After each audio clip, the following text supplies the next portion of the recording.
kailangan ko pa kasi isulat yung mga sagot bago ko siya masabi sa inyo. So hindi ko kaya magsulat ng sobrang dami sa isang gabi. So kahapon, nasagot natin yung NSC. And then of course may response ang NSC. Mamaya na lang natin bigyan ng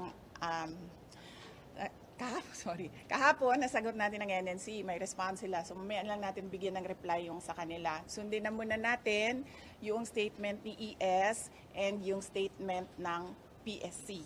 Okay. And then of course, you want to know updates about the two patients upstairs. So unahin na muna natin yung mga pasyente. Si Attorney Lopez, extended yung detention niya, no? So, meron siyang meetings today with all the lawyers. Nandiyan na rin yung kanyang mother who will join the meetings with the lawyers. So, antay na lang natin kung ano yung galawan ng mga abogado ni Attorney Zulaika Lopez. Health-wise, walang iyak today, kanina, walang iyak. Kausap niya yung mama niya, and dumating din yung best friend niya mula sa Davao City. So, nandyan sa taas.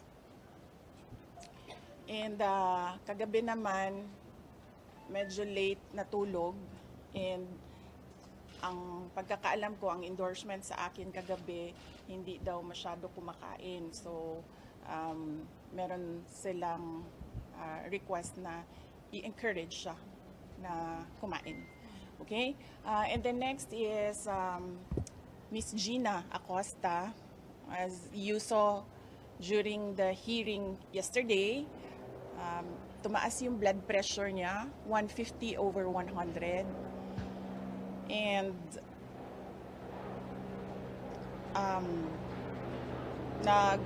nawalan siya ng consciousness. Tapos, pagdating niya daw dito sa ER, she was unresponsive. Yung parang ginaganon dito ba, hindi ko alam kung ano yun, ginaganon dito. She was unresponsive. Pero na-okay naman siya then after. But merong mga nakita ang mga doctor na follow-up check.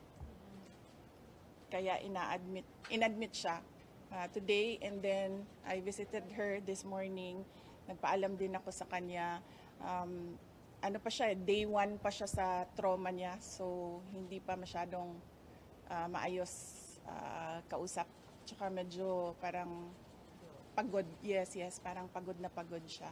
So, bigyan lang muna natin siya ng time na makausap yung mga doctors niya. And then, tanong natin sa mga doctors kung ano yung pwede sabihin. Tsaka sa patient kung ano yung pwede sabihin. Kagabi, nag-CT scan siya. Kasi they wanted to rule out a stroke. So, hindi ko rin alam kung anong results. Hindi ko nakita. Hindi din nasabi sa akin. So, tanong lang natin sa patient kung anong part ng medical, information niya ang pwede niyang, gusto niyang i-share. Kasi pinagalitan ako ni Nicole kagabi dahil binanggit ko daw yung panic and asthma attack niya na medyo na-traumatize yung family sa Davao. Yes. Ma'am, ano yung reaction ni Attorney Zulaika doon sa extension po ng pandemic? Ang sabi niya, na daw siya, she'll take legal steps. Yun yung sabi niya sa akin. And then sinabihan ko siya na, well, hindi na ako sasali sa discussion dyan. Kausapin mo na lang yung mga lawyers mo. Anyway, nag-hire ka man ng lawyers mo. So, ngayon, isa-isa darating yun. Mag-usap sila. Tsaka nandyan din yung mother. Yun din yung sinasabi ng nanay niya because yung nanay niya is used to work for the courts in Davao City. So, merong alam sa batas. In court cases, yung mother ni Yusek Lopez. So, yun din ang sabi ng mama niya. We want to take this to the courts. I do not know with Miss Gina Acosta kasi hindi pa nga siya medyo makapag-isip ng maayos. Pero nasabi sa akin kanina na nag-video call na daw with family. Kasi yung next of kin niya nasa Davao din and some of the relatives nasa United States. Okay? Ma'am, yung next agenda sa PSC.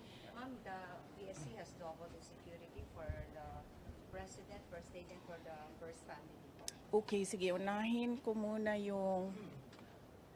Nauna kasi yung statement ni ES eh, tapos lumabas yung sa PSC, no? So unahin ko muna yung kay ES.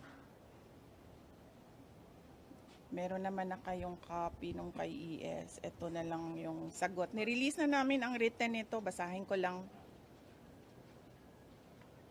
Tapos, yung NBI, I'm sure you want to ask about the NBI. Since hindi ko pa nababasa kung ano yung isi-serve nila sa akin, we will talk about NBI tomorrow. Pag-anuhin nyo lang muna ako kasi kailangan ko din isulat kung ano yung isasagot. So, give me time to read and think about it. Okay, so ito yung sa kay ES, no? This is a reply to the statement issued by the Presidential Communications Office on the order of Executive Secretary Lucas Bersamin dated November 23, 2024. The Marcos administration's insistence that the President's life is under active threat is ominous. I raise this caution as the President and his sycophants aggressively sell a narrative based entirely on my statement, which is taken out of its logical context. Bakit hindi nila pinapalabas kung ano yung question ng media? Bakit hindi nila pinapalabas kung ano yung una kong sagot? Bakit ang pinapalabas lang nila is the last, 4 words of my entire statement? They are building a narrative, and I'll tell you kung anong playbook ito. There is absolutely no flesh on the bone, and despite the absence of a reliable investigation, authorities were quick to consider this a national security concern. The diametric contrast and inaction are displayed when I have expressed in previous months threats to my person and the continuing threats to the lives of OVP personnel. Tossing the word assassin. Pakicheck. May sinabi ba akong assassin doon? Wala. So nilalagay nila doon sa narrative nila, assassin. And nilalagay nila sa narrative nila, murder plot. Into this issue, tossing the word assassin into this issue makes things even more terrifying for our country. And especially because I never used that term during my recent consternation against the Marcos administration's failure to serve the Filipinos while it masterfully persecutes political enemies. Common sense should be enough for us to understand and accept that a supposed conditional act of revenge does not constitute to an active threat. This is a plan without a flesh. Pag pinipilit mo siya na active threat siya, isipin ninyo ang buong mundo na nanonood. Ganito ba ang kapasidad ng mga Pilipino na mag-isip? Diba? Ba't wala silang pakialam dyan? Pero ako, nahihiya ako na ganito ang kapasidad ng mga tao sa administrasyon. I am confident that an honest scrutiny would easily expose this narrative to be a farce, imagined, or nothing at all. So, may question kayo doon. You said you were taken out of context, and you also mentioned that they have a playbook Yes. that they're going by. Yes. So can you explain to us that context, set it straight, Yes. and also explain to us that playbook that you're talking about? Okay, sige. So, the context is, what did I say? I was asked, do you know about the Roman...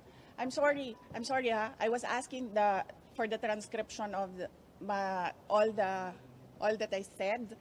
I did not get it before I came down. So, I have a problem remembering the exact words. Roughly. Yes. So there was a question about Romanov, and I said, well, this is the first time that I've heard of that, but I've been warned by 2 persons already. 2. Be careful. I forget now what the words were said, but I will review my notes and I will tell you what that one person said and how he said to be careful, and that one other person, what that other person said. So, tatlo na yon. One person warned me, another person warned me, and then I was asked during a press briefing by a media person if I know of these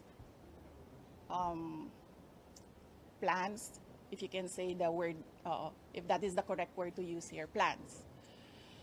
So I answered, I was asked Romanov, and then I answered, I was told by 2 people, this is the first time I've heard of Romanov, so that is the 3rd already.